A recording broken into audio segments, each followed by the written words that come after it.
कैसे हैं बेटा आप लोग। आप सबका स्वागत है आज के इस लेक्चर में। हम पढ़ रहे थे क्लास 11th स्टैटिस्टिक्स का हमारा सबसे पहला चैप्टर और आज का हमारा ये तीसरा लेक्चर है। पिछले लेक्चर में हमने डिस्कस किया था कि जब स्टैटिस्टिक्स को डिफाइन करते हैं प्लूरल सेंस में तो वो कैसे किया जाता है। आज भी हम प्लूरल सेंस में ही स्टैटिस्टिक्स के बारे में डिस्कस करने जा रहे हैं कि जब कभी भी स्टैटिस्टिक्स को प्लूरल नाउन के फॉर्म में डिफाइन किया जाता है उसमें कौन से कैरेक्टरिस्टिक्स होते हैं, कौन से फीचर्स होते हैं। पहला और दूसरा फीचर तो सेम है बेटा, जो पिछली क्लास में हम डिस्कस करके आए हैं। जल्दी से एक बार रीड करके आगे बढ़ते हैं। बोलता है एग्रीगेट ऑफ फैक्ट्स का होना जरूरी है। तो हमने पढ़ लिया था बेटा वहां पर कि कोई इंडिविजुअल डेटा हो तो वो स्टैटिस्टिक्स नहीं कहलाता है। स्टैटिस्टिक्स के होने के लिए एग्रीगेट डेटा का होना जरूरी है। दूसरा दूसरा फीचर भी हमने पढ़ लिया था कि ये न्यूमेरिकली एक्सप्रेस्ड होना चाहिए। अगर कोई डेटा क्वांटिटेटिव डेटा है देन इट्स ओके, उसे हम स्टैटिस्टिक्स कहते हैं। लेकिन अगर कोई डेटा क्वालिटेटिव डेटा है तो फिर वो स्टैटिस्टिक्स नहीं कहलाएगा। मेनली समझने वाली बात यहां से स्टार्ट होती है। जो तीसरा कैरेक्टरिस्टिक्स यहां पर लिखा हुआ है, मल्टीप्लिसिटी ऑफ कॉजेस। स्टैटिस्टिक्स के बारे में एक बात कही जाती है कि it is not affected by only a single factor, it is affected by multiple factors. एक एग्जांपल से समझते हैं जो मैंने यहाँ पर आपके लिए लिस्ट भी किया है। किसी पर्टिकुलर कमोडिटी के बारे में हमें जानकारी दी जा रही है कि उसका प्राइस 30% से बढ़ गया है। तो कोई तो कारण जिम्मेदार होगा ना जिस कारण से ये प्राइस 30% से बढ़ गया है। तो कहा जाता है कि इसके पीछे कोई एक कारण जिम्मेदार हो ऐसा जरूरी नहीं है, बहुत सारे कारण एक साथ मिलकर वहां अप्लाई होते हैं और दैट्स वाई किसी कमोडिटी का प्राइस शायद 30% से बढ़ गया है। कुछ कारण मैंने यहाँ पर लिख कर दिए हुए हैं। जैसे एक कारण हो सकता है रिडक्शन इन सप्लाई। जिस पर्टिकुलर कमोडिटी का हम जिक्र कर रहे हैं हो सकता है मार्केट में किसी कारण से उसकी सप्लाई कम हो गई हो, शॉर्टेज हो गया हो उसका, तो वो मार्केट में महंगा हो गया है। या कारण हो सकता है इंक्रीज इन डिमांड। अचानक से किसी कमोडिटी का मार्केट में डिमांड बढ़ गया है। जैसे फ्रूट का मान लेते हैं बेटा कि फ्रूट्स की सप्लाई उतनी ही है लेकिन नवरात्रि आ गई है, आधा हिंदुस्तान फास्टिंग पे चला गया है और सबके सब कर रहे हैं फलाहार। अचानक से फ्रूट्स की डिमांड बढ़ गई है तो फ्रूट्स का प्राइस भी बढ़ जाता है। और भी बहुत सारे कारण जिम्मेदार हो सकते हैं। शॉर्टेज ऑफ पावर हो सकता है। पावर का मतलब है यहाँ पर इलेक्ट्रिसिटी। अगर इलेक्ट्रिसिटी का शॉर्टेज हो तो फैक्ट्रीज ऑपरेट नहीं हो पाती हैं, फैक्ट्रीज ऑपरेट नहीं हो पा रही हैं तो प्रोडक्शन नहीं हो पा रहा है, प्रोडक्शन नहीं हो पा रहा है तो शॉर्टेज हो गया और शॉर्टेज हो गया तो प्राइस बढ़ गया। और कारण हो सकता है राइज इन वेजेस। जो वर्कर्स काम करते हैं फैक्ट्री में उनका वेज रेट बढ़ गया है, उन्हें ज्यादा वेजेस ज्यादा सैलरी हमें पे करना पड़ रहा है तो प्रोडक्ट के दाम बढ़ गए हैं मार्केट में। राइज इन टैक्सेस, देश की सरकार ने अचानक से टैक्स बढ़ा दिया है तो अगर टैक्स बढ़ा दिया जाएगा तो प्रोडक्ट ऑब्वियस सी बात है बेटा महंगा हो जाएगा। स्टैटिस्टिक्स में ये कहा जाता है कि कोई भी फिनोमिना अगर है तो जरूरी नहीं है कि उसके पीछे कोई एक कारण जिम्मेदार हो, बहुत सारे कारण एक साथ वहां पर जिम्मेदार हो सकते हैं। अगेन मैं रीड कर रहा हूं बेटा। कहा जाता है एक इंपॉर्टेंट फीचर माना जाता है, एक इंपॉर्टेंट कैरेक्टरिस्टिक्स माना जाता है स्टैटिस्टिक्स का कि there is multiplicity of causes. Next यहां पर लिखा जा रहा है रीजनेबल एक्यूरेसी। अगर हम स्टैटिस्टिकल इन्वेस्टिगेशन के लिए कोई डेटा कलेक्ट कर रहे हैं तो वो डेटा कितनी एक्यूरेसी के साथ हमें कलेक्ट करना चाहिए। और कलेक्ट करने के बाद जब हम स्टैटिस्टिकल इन्वेस्टिगेशन का कंक्लूजन निकाल रहे हैं तो वो कंक्लूजन हमें कितनी एक्यूरेसी के साथ निकालना चाहिए। तो यहां पर बोला जा रहा है कि there must be a reasonable degree of accuracy. Now what is reasonable degree? इसका मतलब ये है कि ये सिचुएशन टू सिचुएशन डिफर करता है। जैसे मैं एक छोटा सा एग्जांपल लेकर बताता हूँ। पिछली क्लास में जो एग्जांपल लिया था हमने वही एग्जांपल मैं कंटिन्यू करता हूँ। मैं आपके स्कूल में आता हूँ और सारे बच्चों का मैं एवरेज वेट निकालना चाह रहा हूँ ताकि मुझे पता चल सके कि जो बच्चे क्लास 11th में आज की डेट में पढ़ रहे हैं उनकी हेल्थ की क्या सिचुएशन है। अब वेट निकालते समय अगर किसी बच्चे का वेट मैंने 100-200 ग्राम ज्यादा नोट कर लिया या किसी बच्चे का 100-200 ग्राम कम भी हो गया तो कि खास बहुत ज्यादा फर्क नहीं पड़ जाना है। लेकिन ऑन द कॉन्ट्ररी एक दूसरे सिचुएशन के बारे में विचार कीजिए। मुझे नासा ने हायर किया है या इसरो ने हायर किया है कि उनके कुछ एस्ट्रोनॉट्स हैं जो मून पे या मार्स पे जाने वाले हैं और उनका एवरेज वेट निकालना है। अब यहाँ पर एक्यूरेसी मैटर करता है क्योंकि उसके बेसिस पे वो ढेर सारे कैलकुलेशन करने वाले हैं कि फ्यूल कितना होगा, थ्रस्ट उनको कितना रखना पड़ेगा, कितनी एस्केप वेलोसिटी वो अचीव कर पाएंगे कि नहीं कर पाएंगे, ऐसे बहुत सारे मामले वहां पर इन्वॉल्व होते हैं। तो बेटा यहाँ पर एक मामले में एक्यूरेसी बहुत जरूरी है और दूसरे मामले में उतनी एक्यूरेसी ना हो तब भी चलेगा। आइए देखते हैं कि यहाँ पर क्या लिखा है। बोलता है अ reasonable degree of accuracy must be kept in view while collecting statistical data. This accuracy depends on the purpose of investigation. मैंने एग्जांपल लेकर बताया ना बेटा कि बच्चों का हेल्थ ऑब्जर्व करना चाह रहे हो या एस्ट्रोनॉट को आप यहाँ पर स्पेस में भेजना चाह रहे हो। It's nature, it's size and available resources. पता चल रहा है मैं आपके स्कूल में आ गया हूँ वेट मेजर करने के लिए, वो तराजू लेकर, बाट वाला तराजू, एक तरफ बच्चों को बैठा दिया, दूसरी तरफ मैंने बाट लगा दिया है। अब वहां पर तो बेटा एक्यूरेसी के साथ मेजरमेंट कर पाना पॉसिबल नहीं है। लेकिन क्या हो अगर मैं डिजिटल वेट मशीन लेकर आपके पास आ जाऊं, तो डिजिटल वेटिंग मशीन में तो बिल्कुल एक्यूरेसी के साथ मेजरमेंट कर पाना पॉसिबल होता है। तो कभी कभी आप एक्यूरेसी के साथ डेटा कलेक्ट कर पा रहे हैं कि नहीं कर पा रहे हैं, ये इस बात के ऊपर भी डिपेंड करता है कि आपके पास जो रिसोर्सेज हैं वो कैसे अवेलेबल हैं। Next, mutually related and comparable. ये बहुत ही इंपॉर्टेंट फीचर है बेटा यहाँ पर स्टैटिस्टिक्स का। अगर ये ना हो तो स्टैटिस्टिक्स का कोई यूज ही नहीं रह जाएगा। जैसे मैं आपके स्कूल में आता हूं और एक बच्चे से मैं उसका वेट पूछ लेता हूं, दूसरे से उसकी हाइट पूछ लेता हूं, तीसरे से उसका एज पूछ लेता हूं। क्या करूं मैं इस तीन इंफॉर्मेशन का? है तो न्यूमेरिकल डेटा, क्योंकि वेट पूछा है, हाइट पूछा है, एज पूछा है, तीनों न्यूमेरिकल डेटा है। और अकेला एक इंडिविजुअल डेटा भी नहीं है, तीन डेटा है, एग्रीगेट ऑफ डेटा है। शर्तें तो दोनों पूरी हो रही है यहाँ पर, लेकिन क्या करूं मैं ऐसे इंफॉर्मेशन के, क्योंकि वो आपस में कंपेरेबल नहीं है, उनके बीच में आपस में कंपैरिजन नहीं किया जा सकता है। अगर मुझे तीन बच्चों से डेटा कलेक्ट करना था तो मैं तीनों से एज पूछ लेता तो कंपेरेबल था, तीनों से वेट पूछ लेता तो भी कंपेरेबल था। वही बात यहां पर कही जा रही है। कहा जा रहा है कि स्टैटिस्टिक्स में mutually related and comparable data होना चाहिए। एक बार रीड करते हैं, बात आपको और बेहतर तरीके से समझ में आएगी। Unless collected data have quality of comparison they cannot be called statistics. For example, following set of numbers, हमने राम से पूछ लिया उसकी उम्र, मोहन से पूछ लिया उसकी हाइट और सोहन से पूछ लिया उसका वेट, आर नॉट स्टैटिस्टिक्स। भले ही यहां पर तीन डेटा है, भले ही तीनों के तीनों न्यूमेरिकल डेटा है, are not statistics as they are not mutually related और subject to comparison. However if information regarding ages of all three persons, तीनों से उनकी उम्र पूछ ली जाए, अब उन तीनों की उम्र आपस में कंपेयर की जा सकती है। Now it is termed as statistics. और आगे बढ़ जाते हैं बेटा हम लोग यहाँ पर। नेक्स्ट बोला जा रहा है प्री डिटरमाइंड ऑब्जेक्टिव। बहुत ही गजब का पॉइंट है। मैं आपके स्कूल में आता हूं, सारे बच्चों का वेट मेजर करना चालू कर देता हूं। आपने पूछा बेटा क्या करेंगे सर इसका आप? सर ये जो डेटा आप कलेक्ट कर रहे हैं इसका आप क्या करेंगे? मैंने कहा बेटा कलेक्ट तो कर लेने दो, बाद में विचार करेंगे क्या करना है। अगर पहले से डिटरमाइन नहीं है कि कौन से पर्पस के लिए, कौन से ऑब्जेक्ट के लिए ये डेटा कलेक्ट किया जा रहा है, तो इस डेटा को आप चाहे किसी भी नाम से पुकारिए, एटलीस्ट इसे आप स्टैटिस्टिक्स नहीं कह सकते। स्टैटिस्टिक्स के होने के लिए जरूरी है कि डेटा बाद में कलेक्ट करेंगे, पहला आपका ऑब्जेक्टिव क्लियर होना चाहिए। आइए रीड करते हैं क्या लिखा हुआ है।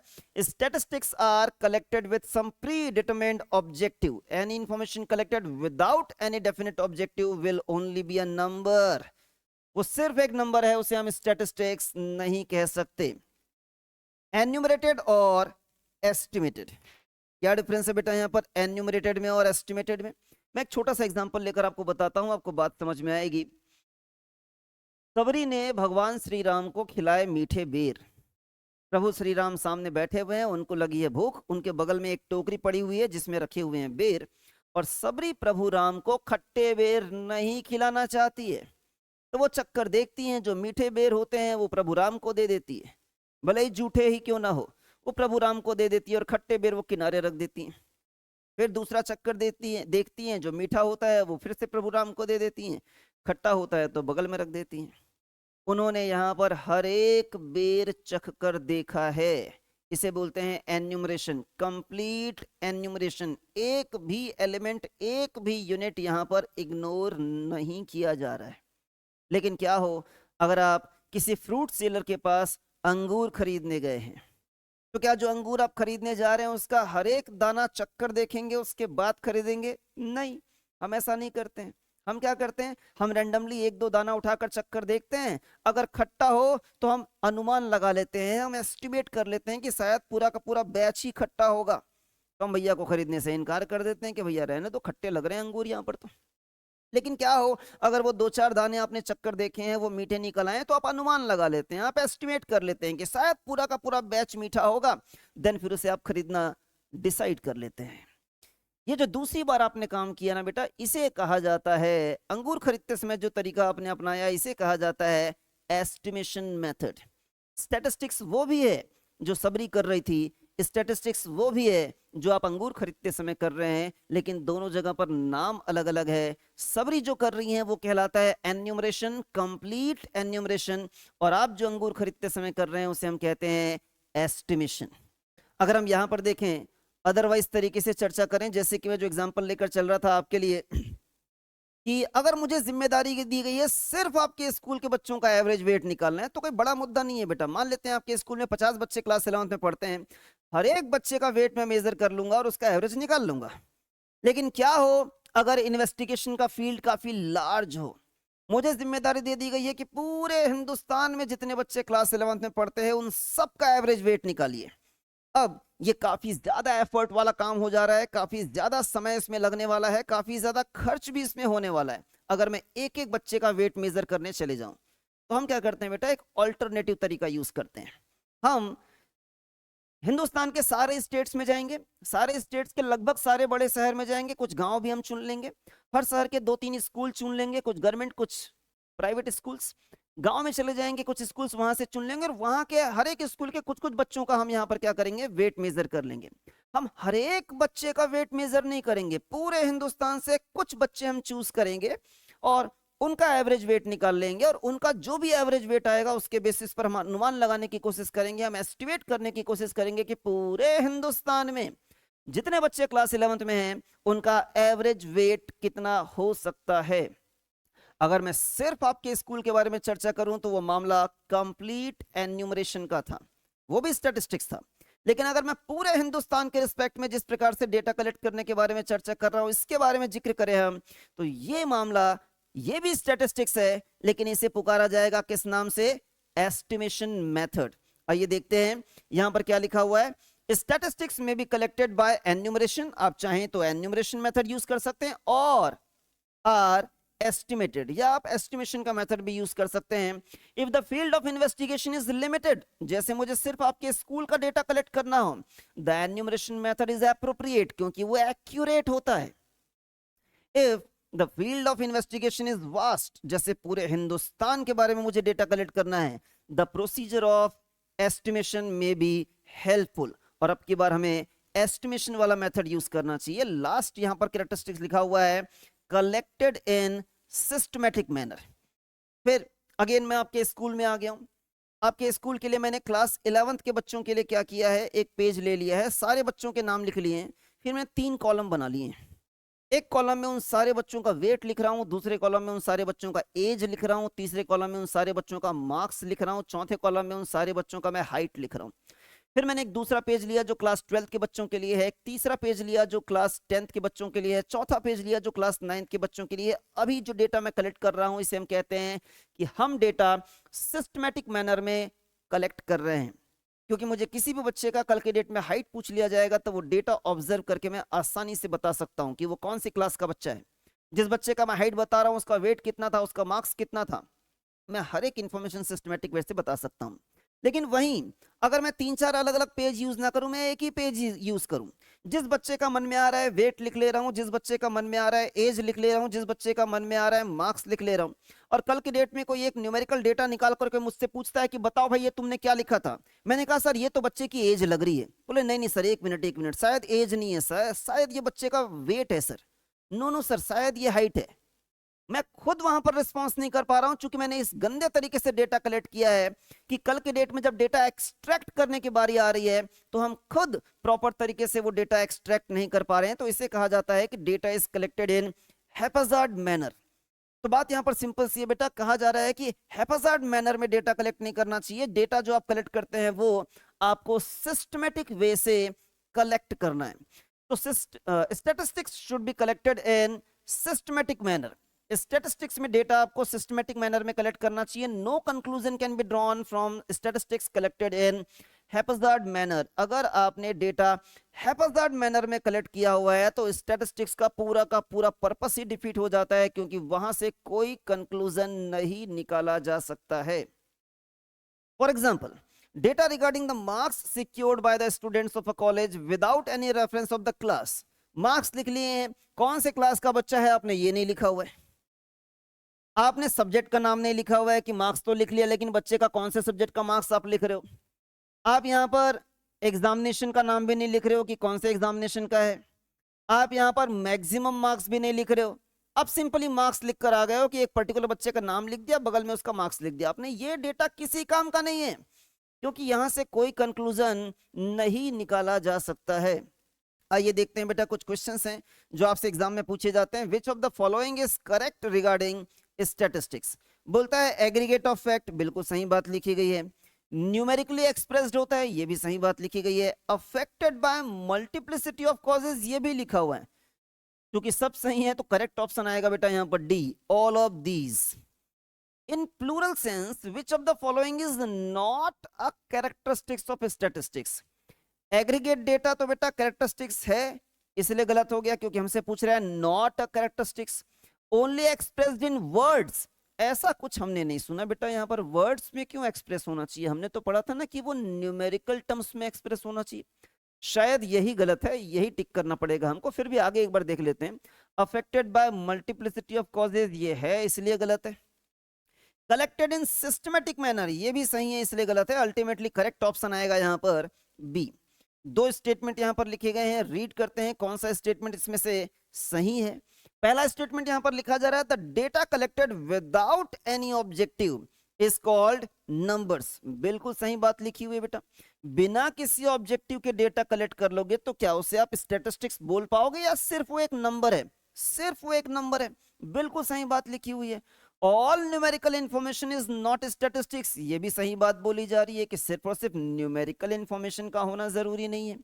न्यूमेरिकल होने के साथ साथ एग्रीगेट होना चाहिए, तब कहीं जाके वो क्या कहलाता है, स्टैटिस्टिक्स कहलाता है। तो दोनों के दोनों स्टेटमेंट यहां पर सही है, ए ऑप्शन इज करेक्ट। अब आगे हमें यहां पर सिंगुलर नाउन के टर्म्स में स्टैटिस्टिक्स को डिफाइन करना होगा, ये हम आगे आने वाले लेक्चर्स में करेंगे। आज इस लेक्चर में इतना ही, मिलते हैं नेक्स्ट लेक्चर में। तब तक पढ़ते रहो, बढ़ते रहो।